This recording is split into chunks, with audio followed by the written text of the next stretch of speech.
maybe South Africa will look for some respite from that history, Venki, that is bogging them and, really weighing on them. If they were to win the toss, I think we can guess what they're going to do first.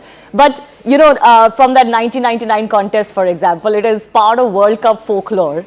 How did the rest of the world look at it, for example? What do you remember when you witnessed that happening?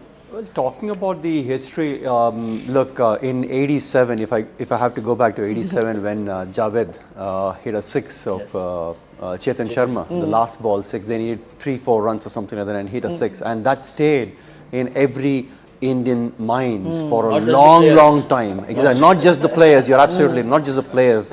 It's every Indian's mind. So it stayed there, I suppose, for almost say about 10 years, till the '96, I guess, and for whatever reason, the moment between Amer and myself, and it probably changed a lot of things. Some of the dynamics. Yeah, too. exactly. So these guys, as Karthik said, they would remember what has happened, even if they want to, keep it at bay. Still, wherever they go, they would be, reminded of that. So it's up to them. It's up to them how they would like to change it. So I guess maybe today is the day, I suppose. Who knows? Everything can change, and the tag of chokers can be removed from them. And they've had mental conditioning coaches come and speak to them. Exactly. Not to tell them how to play the game. It's sometimes what has been bogging them, as you said, what is sticking with them, and how to keep it at bay. You think of, you spoke about '99. Think of Lance Klusener. He was having the tournament. Absolutely. He was the best player in the tournament, and suddenly under pressure you just crumble. You think of 2015 when Grant Elliott hit those runs. The likes of JP Duminy, AB de Villiers, everybody was so over enthusiastic that they were either overrunning catches or they were overrunning balls, and they were diving and sliding and missing balls, and suddenly in trying to do and remove that barrier or tag, You were doing too much. they ended up doing too much. Yes. And imagine Dale Steyn, one of the best bowlers in the world, crumbling under pressure. So it does play on your mind. You can be the best. It's that clutch moment. It's that clutch moment. Who are the ones who can bottle it, and can you collectively bottle it? That is what it's going to come down to. They'll be definitely looking at some sort of an inspiration from within. They don't have to look outside. So somebody needs to stand up. Somebody needs to be counted and say, okay, I'm going to do this. And that could be probably a defining moment. Some talisman is needed. Exactly, that's some part. sort of a talismanic performance. Yes. No, I think the other thing important is your own mindset, because each personality is different. And sometimes I think what you really need is a senior player helping the others, because experience plays a very important part over here. Because somebody, you get excited, you're young, and you want to do more than what you should be doing over there. So that way I think things start moving in a different wrong direction. So, but I think it's a good side now. They have won it, they're playing well. So they feel now they have in them to beat Australia. But this is interesting, as we've said this about the South African team how many times. Actually, they're a very compelling side. Anytime they come to a world tournament, they are one of the, always a compelling side. They always have a story that they write in every big tournament. But unfortunately, that story ends up, in heartbreak, at least at the World Cup stage. So I'm just wondering, personally speaking, Jimmy Baji, what is it that a player can do to kind of, just shake that mindset? Personally speaking, has there ever been a time for you when you felt like, oh, this thing is chasing me too much and I have to do something to kind of shake this monkey off my back? No, I think once you become a star, the pressure start building more. It's bound to happen, because people expect you to perform all the time. And when your form drops down a little bit, then the pressure comes more over there. That time you're a little bit confused because you want to play in a similar fashion. If it doesn't work, then you start thinking why it's not working. Right.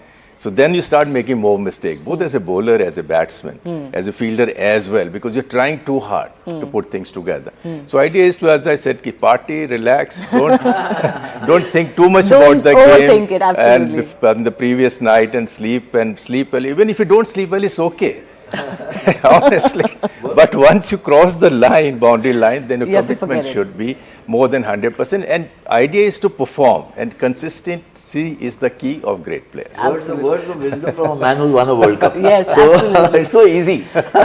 No, I'm just wondering, you know, Venki, all of this mental conditioning, you know, all of the support staff things that have come into modern day cricket, it wasn't really around when you were playing, right? You just had to take care of yourself.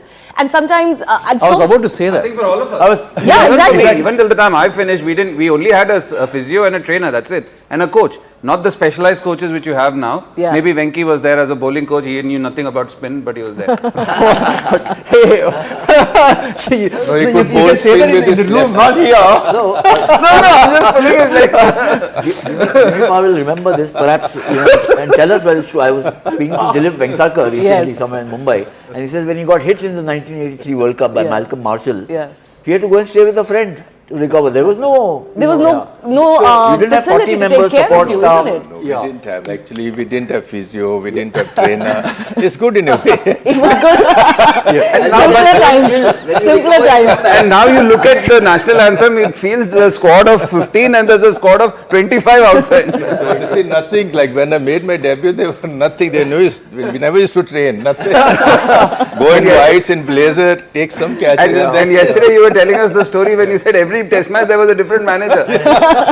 So having said that, look, the point is, no matter who are there in the support staff, you might have a mental conditioning coach, a physio, or a trainer, or bowling coach, throw down specialist, blah blah blah. But still, when you go inside, you're all alone. Absolutely. You're all alone. You got to think on your feet. Just imagine you have to bowl six balls, right? And who's going to come to talk? No mental conditioning coach is going to come and talk to you. Okay, this is what you should be doing, or you should be strong after getting hit for a boundary. You got to think on your own. So you're all alone, right? So you got to make those decisions. He's an existentialist. You're all by yourself. Well, it's true. No, it's true in life and it's true in sport. And this is why, you know, we love sport because sport mirrors life. And isn't more it? so bowlers, even after getting hit for 3 sixes, I still have to bowl the 4th ball. A batsman can get out and come back. His day is done.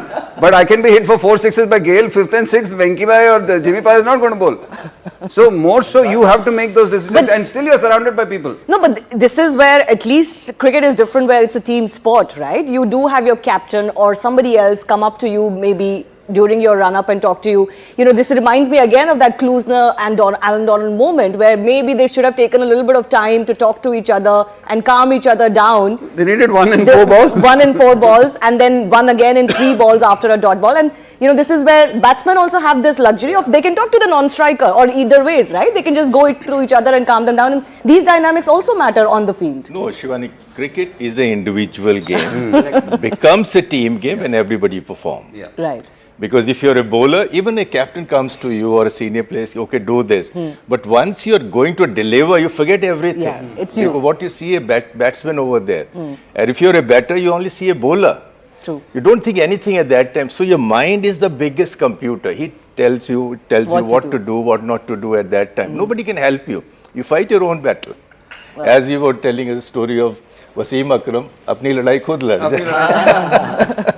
No, so this is going to be really a test of character, isn't it, for both sides. But of course, because of the history, we're talking a lot more about South Africa because they have possibly a little bit more riding as a country. You know, Australia's been there, done that. Yes, they also have a superb record in knockouts and they have a reputation to protect, isn't it? They've beaten South Africa twice in World Cup semi-finals and in both those editions, they've gone on to win the title. So, you know, they're also looking at history, but it is a little That's bit... why you don't want Australia. I'm not saying that.